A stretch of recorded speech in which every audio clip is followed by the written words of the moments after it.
ദൈവത്തിന്റെ ജീവനുള്ള വചനങ്ങളുടെ അറിയിപ്പിനെ കേൾക്കണം.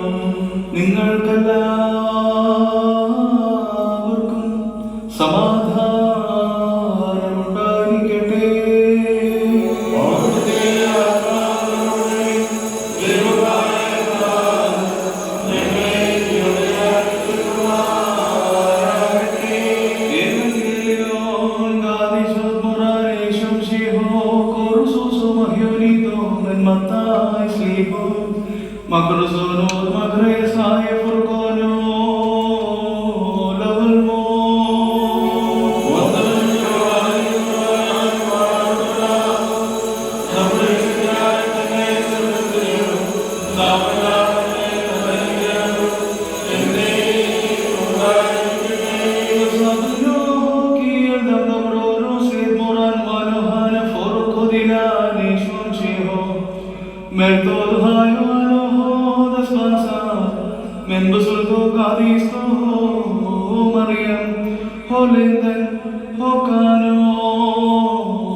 സുവിശേഷം 1-ാം അധ്യായം 18 മുതൽ 25 വരെയുള്ളതായ വാക്യങ്ങൾ.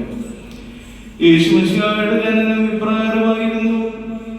അവന്റെ മാതാവായ മറിയാം യോസേഫിനായി വിവാഹം നിശ്ചയിക്കപ്പെട്ടിരിക്കുമ്പോൾ അവർ ഒരുമിക്കുന്നതിന് മുൻപ് പരിശുദ്ധാത്മാവ് മൂലം ഗർഭിണിയായി കാണപ്പെട്ടു.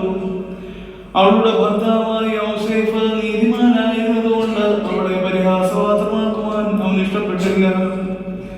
രഹസ്യമായി അവളെ ഉപേക്ഷിക്കണമെന്നാണ് അവൻ വിചാരിച്ചിരിക്കെ കർത്താവിന്റെ ദൂതൻ സ്വപ്നത്തിൽ പ്രത്യക്ഷനായി ഇപ്രകാരം പറഞ്ഞു: ദാവീദിന്റെ പുത്രനായ യോസേഫേ, നിന്റെ ഭാര്യയായ മറിയാമിനെ സ്വീകരിപ്പാൻ നീ ഭയപ്പെടേണ്ട.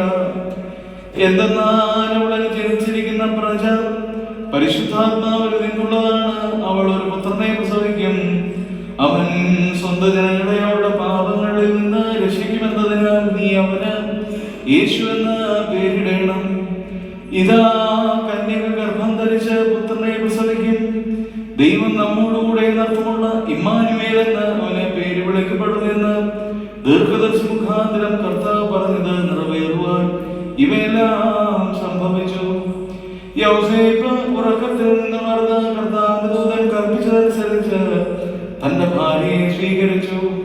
അവൾ ആദ്യപുത്രനെ പ്രസവിച്ചതുവരെ അവൻ അവളെ അറിഞ്ഞില്ല. അവൾ ശിശുവിനെ യേശു എന്ന് പേരിടുകയും ചെയ്തു എന്ന് താൻ കൽപ്പിച്ചരുളി ചെയ്തു. നിങ്ങൾക്ക്